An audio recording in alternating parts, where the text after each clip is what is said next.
আমাকে আর অনেককে আলাদা করার জন্য মিথ্যা মামলায় ফাঁসাইছো। একদম মুখ সামলা কথা বলবেন। অনেকের নামে যে মামলাটা করছো ওটা কি তুই জানি? স্যার আমি মামলাটা তুলে নিতে চাই। খবরদার, অনেককে কারো কথাই আর কোথাও পাঠাবি না। আমার কপালটাই পোড়া, যাকে বিয়ে করতে চাই সেই বস্তি মেঘলাকে বিয়ে করতে চায়। মনে হয় সবকিছু ছাইরা দিই, ছাইরা দিয়ে আসা আপনার বডিগার্ড হয়ে থাকি। আমার প্রজেক্টের সব শ্রমিক আপনারা নিয়ে গেছেন, আবার তাদেরকে দ্বিগুণ টাকার লোভও দেখিয়েছেন। কেন? এত যন্ত্রণা আমি আর সহ্য করতে পারতেছি না। আপনার বাচ্চার বাবা যদি সত্যি সত্যি আপনার স্বামী হয় তাহলে ডিএনএ রিপোর্ট আলাদা হলো কিভাবে? একটা উপায় আছে। আমি শুনছি যেই সব মামলা থানায় নেয় না ওগুলা নাকি কোর্টে নেয়। আমি আমার সন্তানের অধিকার আদায়ের জন্য কোর্ট পর্যন্ত যাইতে রাজি আছি।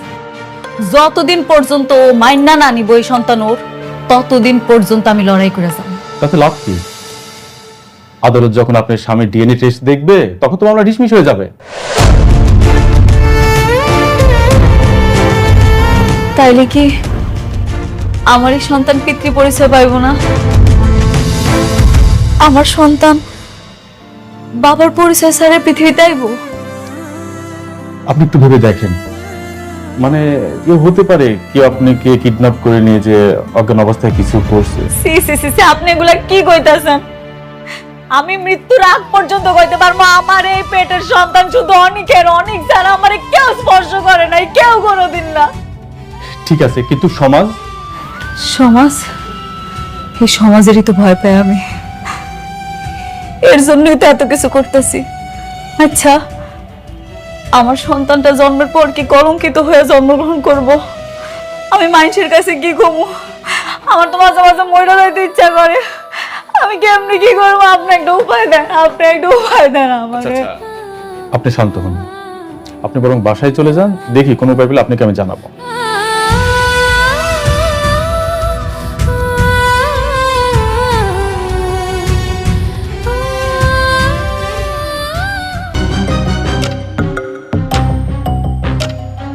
ওই মেঘলা মা, তাড়াতাড়ি দাও, দেরি হয়ে যাচ্ছে। আসসালামু আলাইকুম। ওয়ালাইকুম আসসালাম। তুমি তুমি এনে কি জন্য? আঙ্কেল আমি অ্যাকচুয়ালি একটা প্রস্তাব নিয়ে এসেছি। প্রস্তাব? কি প্রস্তাব? মানে কিন্তু কিভাবে শুরু করবো আমি না বুঝতে পারছি না। আপনারা মুরব্বী মানুষ, একটা প্রস্তাব নিয়ে এসেছি, আপনারা দাঁড়ায় আছেন, কেমন দেখা যাচ্ছে বিষয়টা? আচ্ছা একটু দাঁড়ান না প্লিজ। আরে কি করো?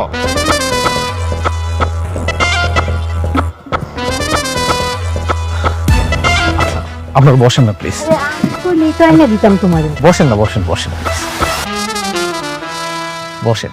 আরে বসাবসি পরে, তুমি আগে কি কইতে চাইছিলে সেইটা কও। আঙ্কেল আপনারা তো জানেন যে আসলে আমার বাবা মা নেই, আমি এতিম। আজকে যদি তারা বেঁচে থাকতো তাহলে এই প্রস্তাব নিয়ে হয়তো বা তারাই আসতো। আরে এইসব আমারে কইয়া কি হইব? আচ্ছা বাবা, তুমি না কি প্রস্তাবের কথা কইলা? সেইটা করছো। আমি তো সেটাই বলতে চাচ্ছি, কিন্তু আপনারা তো দাঁড়িয়ে আছেন, একটু বসেন না, বসে শুনেন। না কও। আমি আপনাদের মেয়ে মেঘলাকে বিয়ে করতে চাই। কি? এই তুমি জানো না মেঘলা বিয়ে হয়েছে, মেঘলা জামাই আছে? আঙ্কেল হ্যাঁ জানি তো জামাই আছে, কিন্তু ও জামাই তো একটা বেঈমান। আপনি দেখছেন না আঙ্কেল, ও নিজের সন্তানকে কিভাবে অস্বীকার করতেছে। আমি মেঘলাকে খুব ভালো করে চিনি, ভালো করে জানি, আর এটাও মানি আমি যে ওই সন্তানটা অনেকেরই। আর এই সমাজে আপনি চান না যে আপনার মেয়ের সন্তান একটা পৃথিবীর পরিচয় নিয়ে বড় হোক? সব ঠিক আছে, কিন্তু কিন্তু কি আন্টি, আমি তো সবকিছু জেনে শুনে মেঘলাকে বিয়ে করতে চাই। মেঘলার পেটে সন্তানের বাবা হব আমি, আর আমি সবাইকে বলবো যে এই সন্তানের বাবা আমি। তখন আর ওই সন্তানের পরিচয় নিয়ে কোনো সংশয় থাকবে না, সমাজের মানুষ কিচ্ছু বলতে পারবে না। না না, মেঘলাই বিয়াতে রাজি হইব না। আপনারা আছেন না, আপনারা বুঝাবেন। আপনি জানেন না আঙ্কেল, এই সমাজে একটা সন্তান পিতৃত্বহীন ভাবে যদি বড় হয় তাকে কত কথা শুনতে হয়। সবাই তাকে বলবে যে যারও সন্তান, সেই সন্তানকে আমি পিতৃত্বের স্বাদ দিতে চাই। বাবা তুমি একটু মেঘলারে বোঝাও। আর আমি তো বুঝাবো, আর আপনারা তো গার্ডিয়ান মানুষ, আপনারাও বুঝিয়ে বলবেন। আর দেখুন আমিও চাই মেঘলাই মানসিক যন্ত্রণা থেকে মুক্তি পাক, সেও বাঁচুক, আর আমি তার জীবনসঙ্গী হয়ে বাঁচতে চাই। ঠিক আছে বাবা, মেঘলা বাড়িতে আসুক, তারপর আমি মেঘলার সাথে আলাপ করুমনি, দেখি মেঘলা কি কয়। আচ্ছা ঠিক আছে, তাহলে আমি আজকে আসি। ভালো থাকবেন। আসসালামু আলাইকুম। ওয়ালাইকুম আসসালাম।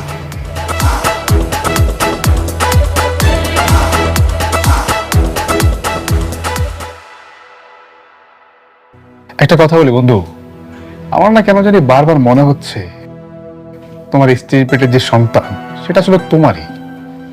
এই উদ্ভট কথাটা তুমি কিভাবে বলো?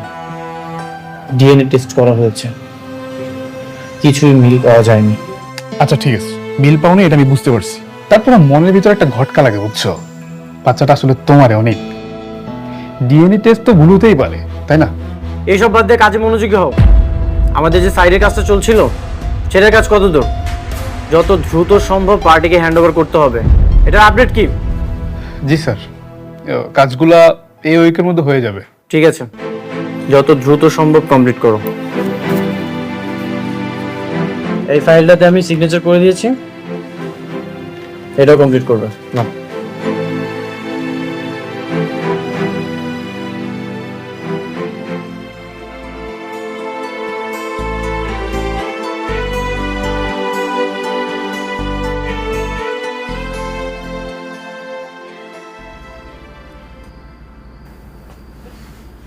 কি এত ভাবতাছস?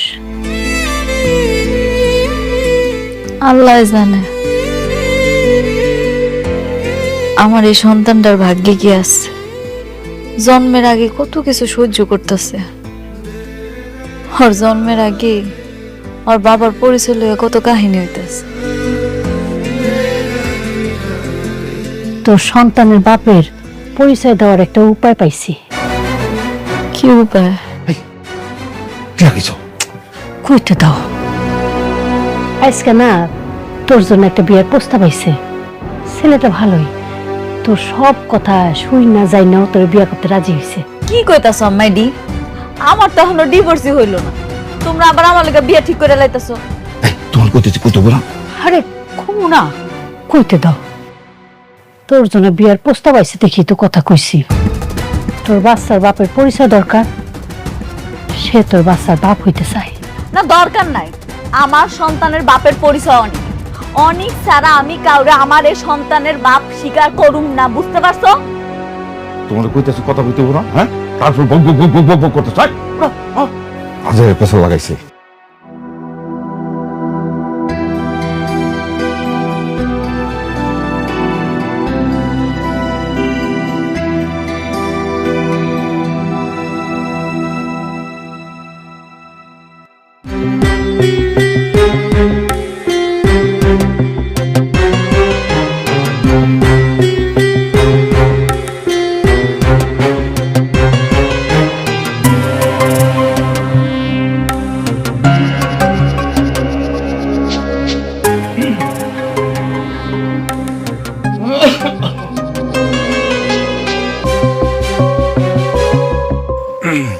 বাবা রাতুল, ওই তোমার সাথে একটা কথা বলার ছিল। হ্যাঁ বলেন।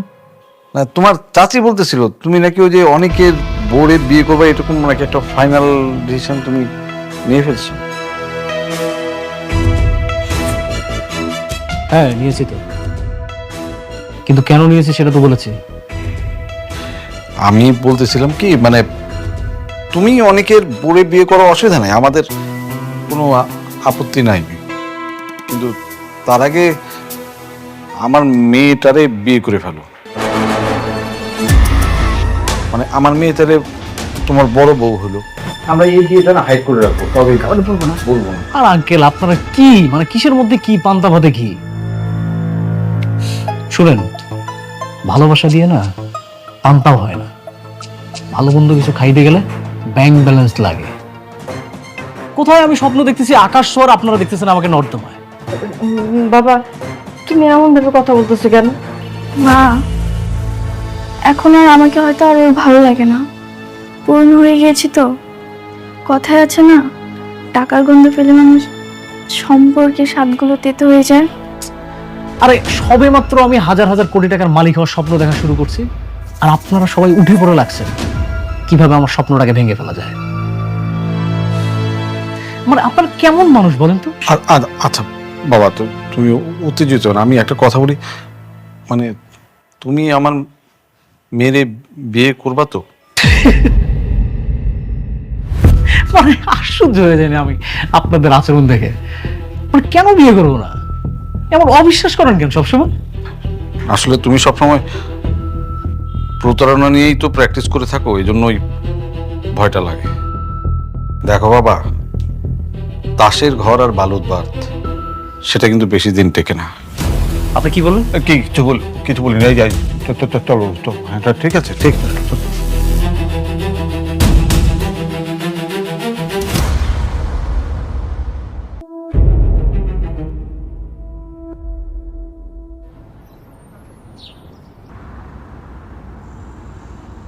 বন্ধু খবর, তুই কেমন আছিস?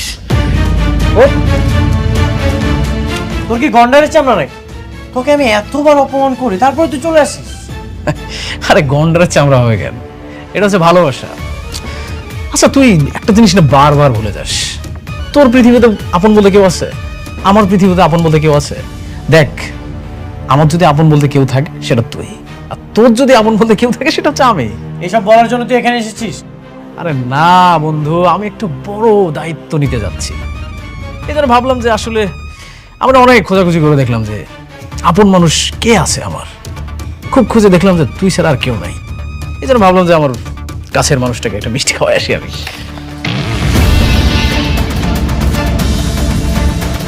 ভনিতা না করে ক্লিয়ার করে বল, কি বলার জন্য এখানে এসেছিস? বন্ধু,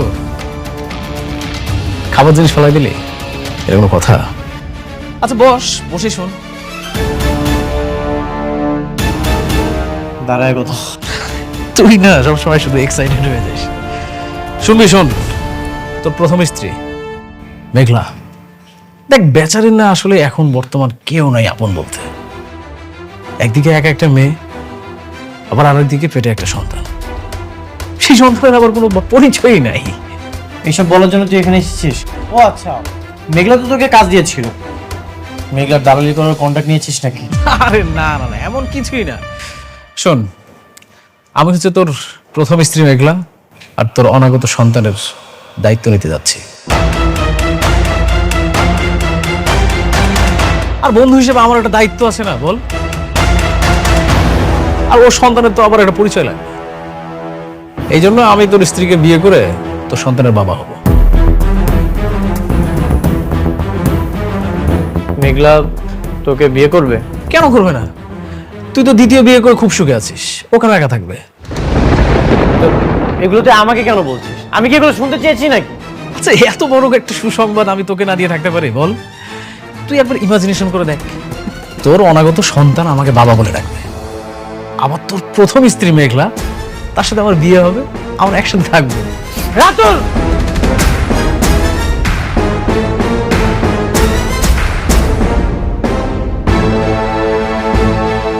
নেক্সট টাইম কিছু উল্টাপাল্টা কথা বললে হিসাব করে কথা বলবি। আমি কেমন তুই সেটা ছোটবেলা থেকেই জানিস। শান্ত হও। এই আপনি জানতো আর কখনো আমাদের বাসায় আসবেন না। যান, চলে যান।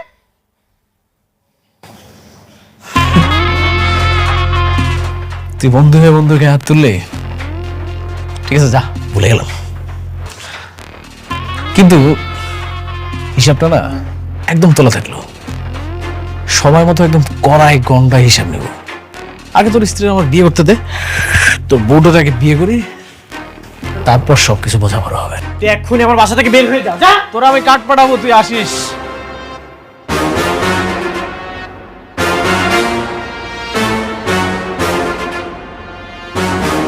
ওর এত বড় সাহস, আমার সামনে দাঁড়িয়ে আমার সাথে উল্টাপাল্টা ভাবে কথা বলে। তার কি দোষ? তোমার স্ত্রী তো তাকে বিয়ে করতে চেয়েছে, এজন্য সে জানাতে এসেছে। যা মন চাই তা করুক, আমাকে কেন বল? তোমার স্ত্রী তোমাকে ডিভোর্স না দিয়ে বিয়ে কেন করতে চাচ্ছে সেটা জানতে চেয়েছো?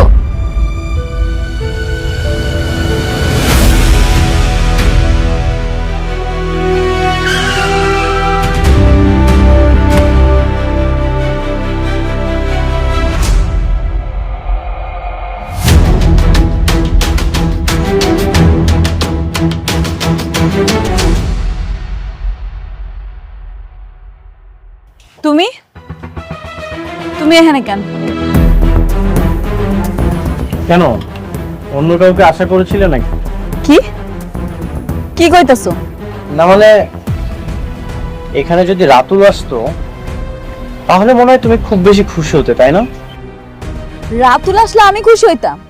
কি কইতাছো উল্টাপাল্টা এসব তুমি? হ্যাঁ, এখন আমার সব কথাই তোমার উল্টাপাল্টা মনে হয়। যাই হোক, এইসব বিষয় নিয়ে আমি একদমই কথা বলতে চাই না। এই যে তোমার ডিভোর্স পেপার, এখানে তুমি আমি সিগনেচার করে দিলেই ডিভোর্স হয়ে যাবে। কি খুশি তো? হ্যাঁ, তোমার ডিভোর্সটা আমি অনেক আগেই দিয়ে দিতাম। আমার পেটের সন্তানটা যদি না হইতো তাহলে দিয়ে দিতাম। তোমার সন্তানের জন্য তুমি কেন আমাকে বেঁধে রেখেছো? সন্তানটা তো আমার না, এই সন্তানের বাবা অন্য কেউ। প্লিজ, আমি এই ঝামেলা থেকে মুক্তি চাই। তোমার আমি আর একটা কথা কতবার কমু, আমার এই পেটের সন্তান শুধু তোমার। আমি আজকে কইতাছি, আগামীতে কমু, সারা জীবন কমু। এই পেটের সন্তান তোমার তোমার তোমার। যে কোনো কিছুর বিনিময়ে হোক তুমি আমাকে ফাঁসাবে, তাই না? কি হাসামো মানে? হ্যাঁ, তুমি আজকে বলো, আগামীকাল বলো, বা সারা জীবন বলো, প্রমাণ তো হয়েই গেছে। ও হ্যাঁ, তুমি তো একটা বিয়ে করার ডিসিশন নিয়েছো না? Good decision. বিয়া? একটা স্বামী থাকা অবস্থায় তুমি তো বিয়ে করতে পারবে না, এই জন্য আমি তোমাকে ডিভোর্স দিয়ে তোমার পথটা পরিষ্কার করার জন্য এলাম। পথ পরিষ্কার করতে আইছেন? এত বেশি বুঝতেছেন আপনি? আপনারে কে কইলো যে আমি বিয়া করতে চাই? যে তোমাকে বিয়ে করবে সে আমার বাসায় এসেছিল। কি? রাতুল। আমি এখন একদম ক্লিয়ার কেন তুমি আমাকে কাজটা না দিয়ে রাতুলকে দিয়েছিল। সমস্যা নেই, তোমরা দুজন বিয়ে করো, অনেক বেশি হ্যাপি থাকো, আমি মন থেকে দোয়া করি। আরে আমার জীবনে আমি একটাই ভুল করছি, সেটা আপনারে বিয়া কইরা। এই ভুল আর জীবনে দ্বিতীয়বার করতে চাই না। আমারে কোনো পুরুষ বিয়া করতে পারবে না। তাহলে কি সে আমাকে মিথ্যা বললো? তুমি যদি তাকে না জানাতে তাহলে তো সে আমাকে বলতো না। আচ্ছা, এগুলো শুনেই বা আমি কি করব? এই নাও ডিভোর্স পেপার, এখানে সিগনেচার করে দিও। আমি কোনো ঝামেলা চাই না, তুমি আমাকে ডিভোর্স দিয়ে আমাকে মুক্তি দাও।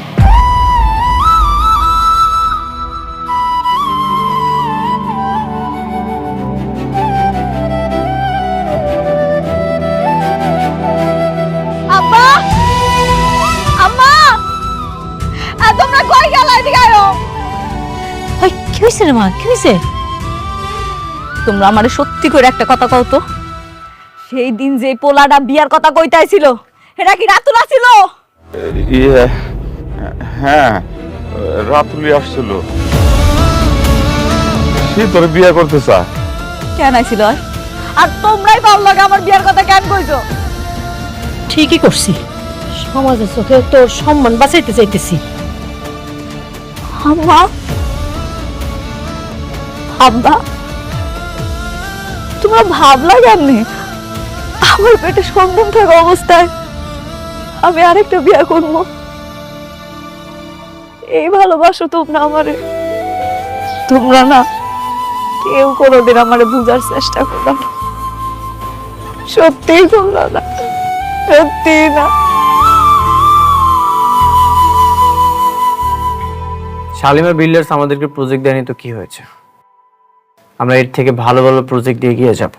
কিন্তু মেঘলা ভাইয়ের সাথে যদি তোমার ঝামেলাটা না থাকতো তাহলে আমরা খুব সহজ। এই নামটা তুমি আর কখনো উচ্চারণ করবে না। আচ্ছা ঠিক আছে, এখন রাতুল যদি মেঘলা ভাবিকে বিয়ে করে তাহলে তো সে তাকে দিয়ে অনেকভাবে ইউজ করবে, কিন্তু আমি না এখন পর্যন্ত বুঝতে পারছি না মেঘলা ভাবে শালিমা বিল্ডার্স গ্রুপে কি করে। কি আর করবে?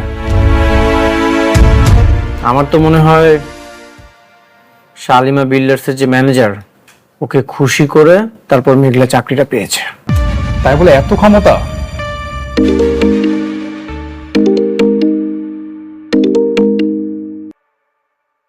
হ্যালো,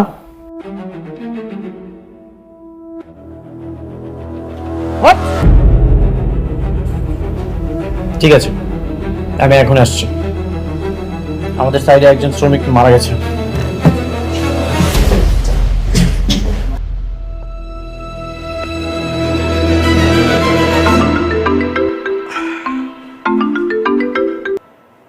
হ্যালো, আসসালামু আলাইকুম।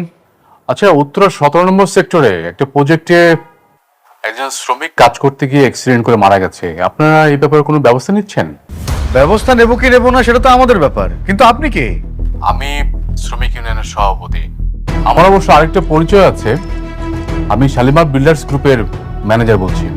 জি স্যার, আসসালামু আলাইকুম স্যার। ওয়ালাইকুম আসসালাম। আসলে সরি, মানে আমরা এখনো পর্যন্ত খবরটা পাইনি, তো এই মাত্রই শুনলাম আপনার মুখ থেকে, যে কারণে এখনো পর্যন্ত কোনো ব্যবস্থা নিতে পারিনি। কোন জায়গায় বললেন যেন? উত্তরা 17 নম্বর সেক্টর। আচ্ছা আচ্ছা, জি আমরা এক্ষুনি ব্যবস্থা নিচ্ছি, এক্ষুনি। আরেকটা কথা, ওই সাইডের যে মালিক তাকে আপনারা অ্যারেস্ট করে নিয়ে আসুন, বাকিটা আমরা বসে ঠিক করব, কেমন? জি জি জি, অবশ্যই। জি, থ্যাংক ইউ, আসসালামু আলাইকুম। এই জাহিদ, তাড়াতাড়ি গাড়ি রেডি করো, চলো এক্ষুনি বেরোতে হবে।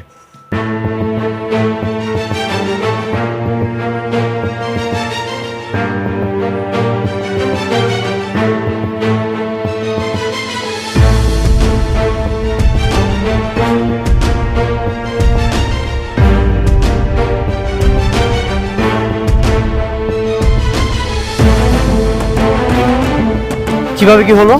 স্যার সাইডে কাজ চলতেছিল স্যার, সম্ভবত উপর থেকে পা স্লিপ করে পড়ে গেছে স্যার। স্লিপ করে পড়ে গেছে মানে? তুমি কোথায় ছিলে? আমি কতবার তোমাকে বলেছি সেফটি ফার্স্ট, নিরাপত্তা আগে তারপর কাজ। স্যার আমি নিচে ছিলাম, হঠাৎ করে একটা সাউন্ড হলো, আমি দৌড়ে এসে দেখি এই অবস্থা স্যার। দেখে আপনারা সরেন তো।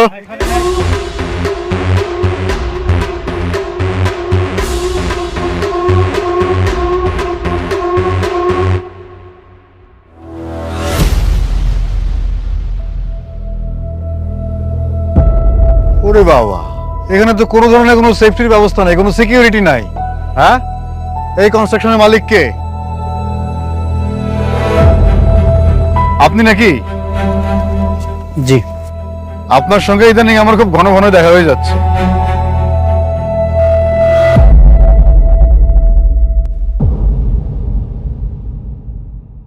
চলেন থানায়, চলেন আমাদের সাথে। থানাতে যাব মানে? বুঝতেছেন না কেন যাবেন?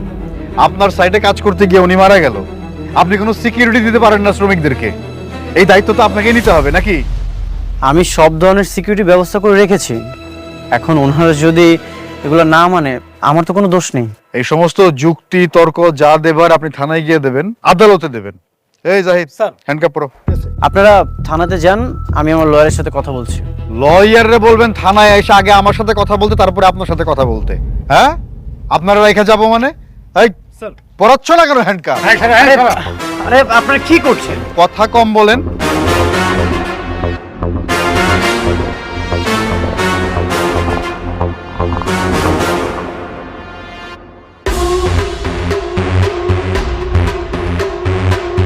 নিয়ে আসো তাড়াতাড়ি, দেখি সরেন আপনারা।